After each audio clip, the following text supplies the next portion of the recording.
No one in Obunogu village spoke about the forest anymore. Not after that night. It started with a sound. Not a scream. Not a cry. A low whisper, like someone calling your name from inside your own head. Ada was the first to hear it. She woke up in the middle of the night, sweat clinging to her skin.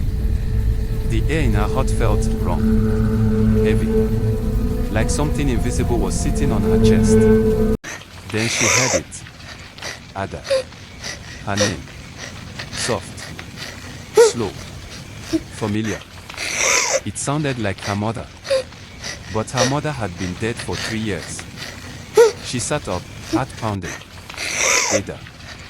This time, it came from outside. From the direction of the forest. In Obunogu, there was one rule every child knew.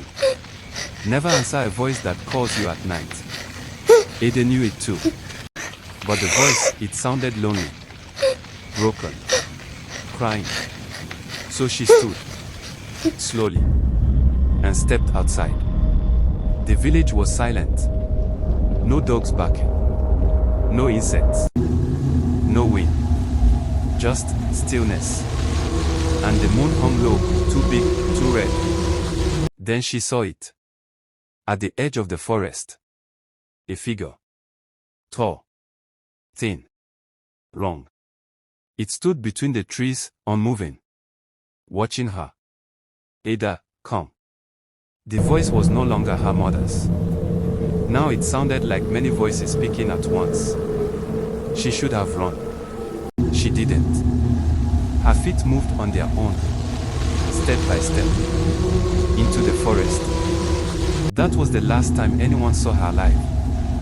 The next morning, the village gathered. Ada's footprints were found leading into the forest.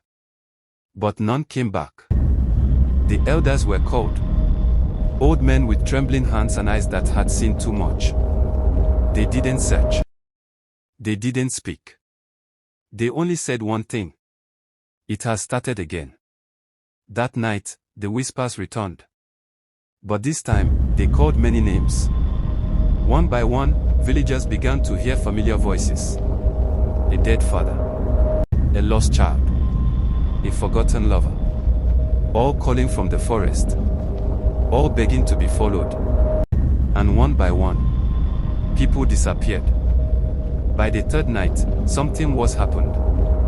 The ones who had gone missing came back. But they did not knock. They did not speak. They did not blink.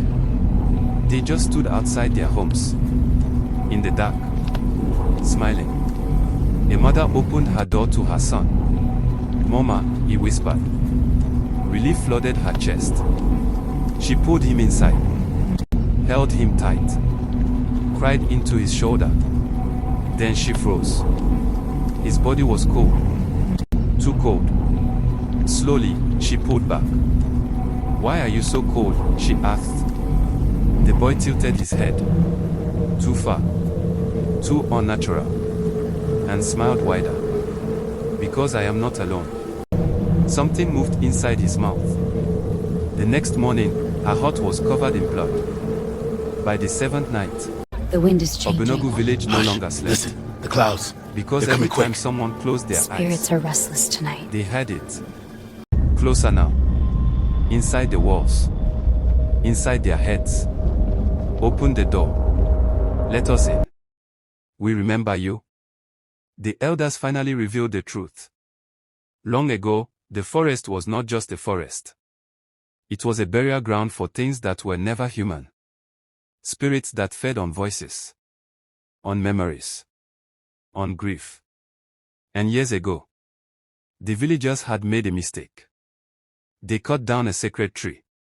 That tree was not protecting them. It was locking something in. Now, it was free. On the final night, no one tried to run. There was nowhere to go. The whispers became screams.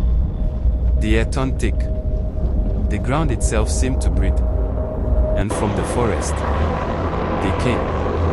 Not walking, not crawling, but stretching like shadows peeling off the trees.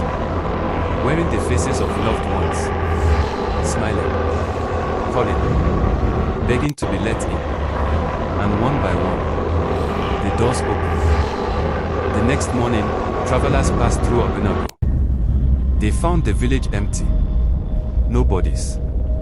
No signs of struggle. Just doors left wide open.